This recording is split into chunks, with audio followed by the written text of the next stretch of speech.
Mesdames et messieurs, bienvenue dans cette e-conférence organisée et conçue par la Fédération de l'hospitalisation privée. Notre esprit, généralement, sépare deux verbes, prévenir et guérir. Il le fait tout naturellement. Aujourd'hui, nous allons les réunir et plus particulièrement, nous allons nous pencher sur la prévention, sur prévenir. Tout au long de cette matinée qui nous entraînera jusqu'aux alentours de midi 15, eh bien, vous entendrez des témoignages, vous entendrez des professions de foi, vous entendrez également l'exercice des volontés tel qu'appliqué sur le terrain. Il y aura deux idées à retenir fondamentalement. Tout d'abord, c'est que tous les hôpitaux privés et les cliniques à mission appartenant ou adhérentes en tous les cas à la FHP sont des lieux de prévention primaire et secondaire. Et la deuxième idée, c'est que toutes les équipes de ces établissements sont engagées volontaires dans des opérations de prévention extrêmement nombreuses. Si vous le voulez bien, premier invité en plateau, le président du Haut Conseil de la Santé publique, professeur Didier Lepelletier. Bonjour professeur, merci beaucoup d'être avec nous en ligne dès le départ de cette matinée. Dans vos travaux récents, vous avez repris tous les rapports sur le système de santé. Vous avez édité le vôtre et vous dites les indicateurs d'espérance de vie en bonne santé en France ne sont pas bons. Certes, la longévité est là, mais la longévité en bonne santé n'est pas là quand on la compare aux autres pays européens. Et vous faites 4 propositions. L'une d'entre elles, c'est une stratégie globale de prévention. Ça signifie quoi ?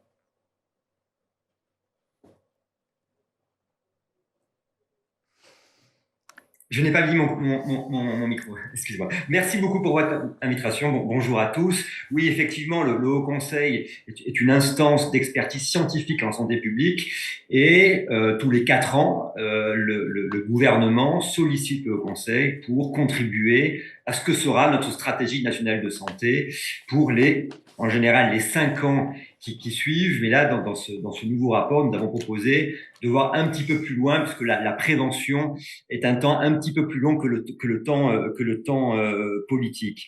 Donc effectivement, quatre orientations stratégiques, dont celle que vous avez citée. Vous n'êtes pas sans savoir que nous sommes face à une crise qui n'est pas conjoncturelle, mais qui est plutôt systémique.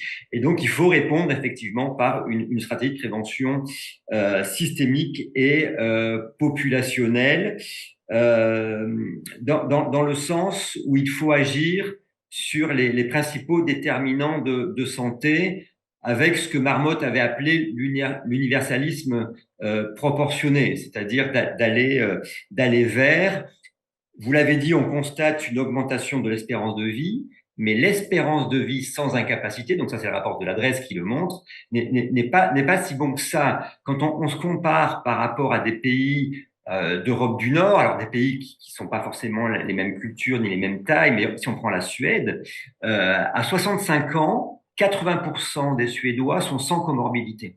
En France, c'est à peine 48%.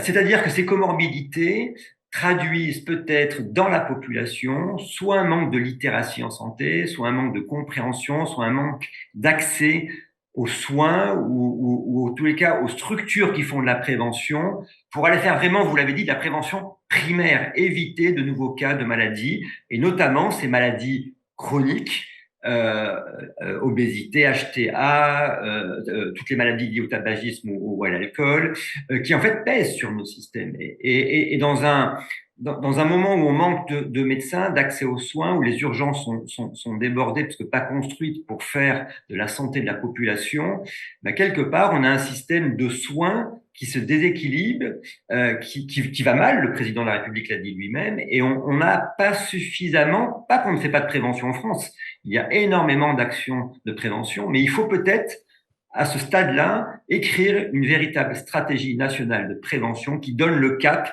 et qui réunisse toutes les actions qui sont faites sur le territoire, parce que le succès, il est sur le territoire, mais avec un portage politique. Et qui dit portage politique dit des finances pérennes, et qui dit des finances pérennes permettent des actions de recherche pour donner des données probantes aux politiques pour qu'ils aient justement envie de supporter la politique de prévention et non pas tout le temps répondre en urgence aux problèmes de soins. Autrement dit, ici, il y a des mots importants que vous venez d'utiliser. Tout d'abord, le mot systémique, qui s'accompagne d'un regard global sur l'ensemble du système.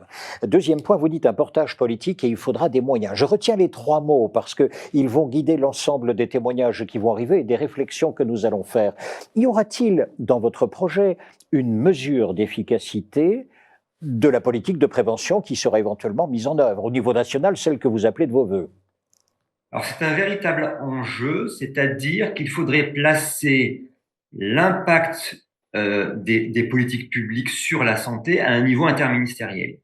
Notre ancienne ministre de la Santé, Madame Buzyn, l'avait bien compris, mais la crise Covid est passée par là. Donc il faut redémarrer cet état d'esprit pour que dans un comité intersectoriel, on puisse implanter de la prévention et de la santé dans toutes les politiques, mais encore faut-il avoir les outils.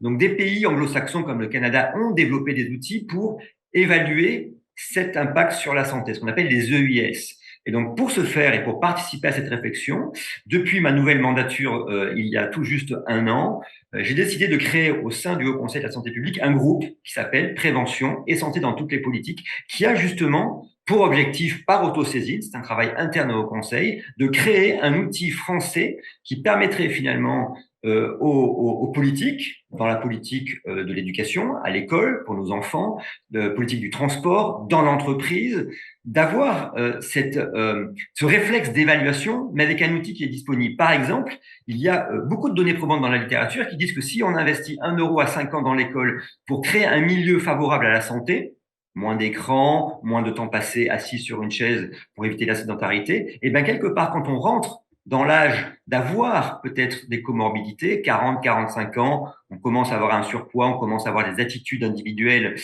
qui vont nous amener vers une maladie chronique, et bien en fait on a un bénéfice et on économise financièrement. C'est ce qu'on appelle le ROI, les retours sur investissement. C'est fait dans beaucoup de domaines et pas assez dans le domaine de la santé en particulier. Autrement dit, là encore, ces instruments de mesure, dites-vous, existent déjà ailleurs, on peut encore les affiner, on peut évidemment les coordonner pour notre pays. Vous êtes tout jeune président du Haut Conseil de santé publique, je veux dire par là que vous venez de prendre vos fonctions, félicitations. Quelles seront vos missions prioritaires ? Alors, les missions prioritaires, c'est ce qu'on a fait dans la SNS, c'est-à-dire c'est de participer, de contribuer à l'élaboration de stratégies ou de plans, de suivre par des évaluations itinérées ces plans pour ensuite faire leur évaluation. Parce que si on n'évalue pas les plans que l'on met, c'est un peu de l'énergie et de l'argent perdu. Donc ça, c'est une mission très forte et le Haut Conseil sera prêt à participer à un comité de suivi s'il est décidé, parce que pour l'instant, il n'y a pas eu encore d'arbitrage ministériel, pour que la stratégie nationale de santé finale qui sera présentée au ministre en septembre et qui sera portée soit le cadre national de toutes les actions à la fois dans le domaine du soin, mais également dans le domaine de la prévention. Et dans ce domaine de la prévention, la politique que souhaite vraiment suivre le Haut Conseil, c'est ce qu'on appelle la politique du dernier kilomètre, pour que finalement cet universalisme proportionné, cet aller vers fonctionne. Cette politique du dernier kilomètre, c'est le dernier kilomètre géographique, aller vers ceux qui sont les plus éloignés du système de santé, mais qui inclut la santé, c'est la prévention. La santé, c'est être en bonne santé. C'est le dernier kilomètre social pour que des gens aient la connaissance de toutes les actions, possibilités d'encadrement pour aller vers une meilleure santé. C'est le dernier kilomètre culturel, on parle souvent de littératie en santé, c'est-à-dire donner les informations compréhensibles qui permettent à un individu de les analyser et d'avoir sa propre autonomie pour aller vers une prévention et donc une bonne santé. Et enfin, le dernier kilomètre numérique pour se servir de l'accès au numérique pour pallier aux différents contraintes géographiques, sociales ou culturelles dont je viens de parler. Donc ça, ces derniers kilomètres, c'est vraiment pour réduire le poids des maladies chroniques, c'est la prise en compte des plus vulnérables, et globalement, l'objectif final, mais qui nous concerne tous en tant que citoyens, c'est de vivre en bonne santé le plus longtemps possible.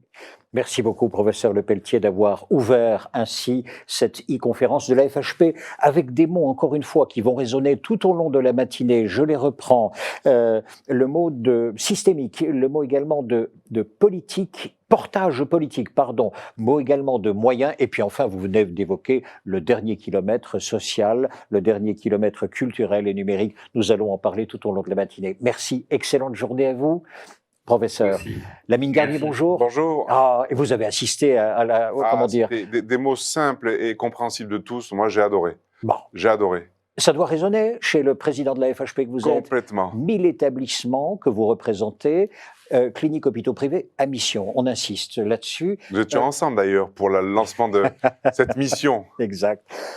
Pourquoi ce rendez-vous? Alors, pourquoi avoir décidé ce rendez-vous autour de la prévention? Écoutez, on nous attend dans le curatif. C'est vrai que l'image des cliniques privées, c'est le soin, la chirurgie, la médecine, la rééducation, la psychiatrie. Voilà, on prend un patient qui a un mal chronique ou un mal aigu, on le soigne et puis après, on le remet, je dirais, à la vie civile. C'est bien. C'est un travail qui est digne, louable et puis qui rend service 9 millions de patients chaque année.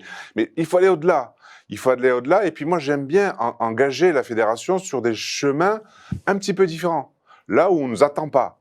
On ne nous attend pas sur la prévention. Quand moi, je parle de prévention, on a tendance un petit peu à sourire. Toi, de la prévention, mais pourquoi faire? Tu n'es pas légitime. On dirait presque que c'est de l'anecdote. Oui, voilà. tu n'es pas légitime de Ouais. faire ça. Eh bien, si, je suis légitime de prendre en charge des patients en urgence, ça a été dit tout à l'heure. Voilà, c'est une envie d'engager nos établissements, mais ils le font déjà. Ils le font déjà. Je ne suis que le porte-parole de la profession et de l'ensemble des 1000 cliniques. J'ai repris une note de la FHP, une note détaillée. Elle date de janvier 2023. Il est listé les actions de prévention menées par la FHP et ses équipes de terrain. J'ai envie de dire, vous venez de dire, on le fait déjà. C'est sur base du volontariat. C'est un engagement extraordinaire, mais que vous manque-t-il encore sur la prévention? Que souhaiteriez-vous? Cela a été très bien dit par le professeur. Il nous manque peut-être une vision politique de programmation, de lister l'ensemble des actions possibles. Déjà, même au sein de la fédération, si vous voulez, je ne suis pas totalement au fait de ce que chacun fait tous les jours.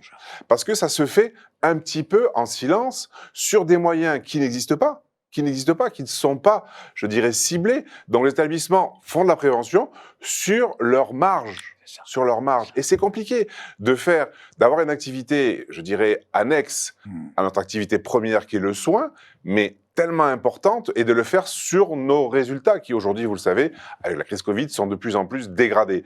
Donc voilà, il faut qu'il y ait une vision politique, ça a été très bien dit par le professeur, un engagement, une liste de l'ensemble des actes de prévention, des thèmes de prévention, pardon, et on va s'engager. On va s'engager en toute lumière. J'allais dire en toute transparence, en toute lumière. Et il faut que nos concitoyens aussi prennent l'habitude de venir dans nos établissements pour avoir un acte de dépistage, un conseil, mais un conseil toute l'année. On ne peut pas, si on fait une prévention une semaine par an ou un jour par an, c'est bien. Le cancer de la prostate, le cancer du sein, il y a une telle médiatisation que ça parle. Voilà, ça parle. Le dépistage parle.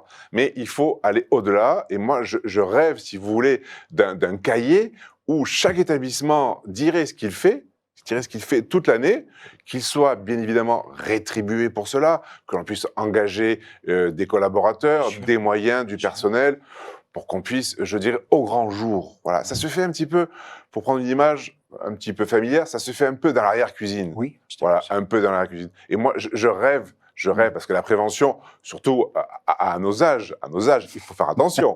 Il faut qu'on soit durable. Donc c'est peut-être trop tard déjà pour nous de penser à ça. Donc il faut que les jeunes s'approprient cette thématique pour qu'ils puissent, la dernière année de la vie, on le sait bien que c'est la dernière année de la vie qui est la plus complexe, la plus difficile, la plus douloureuse, que cette dernière année de la vie soit la plus lointaine possible. Merci beaucoup, Lamine. Vous restez évidemment, vous allez assister à tout ce qui va se dire. Vous revenez avec grand évidemment plaisir. tout à l'heure. Je reviens tout à l'heure, avec grand plaisir. Merci beaucoup.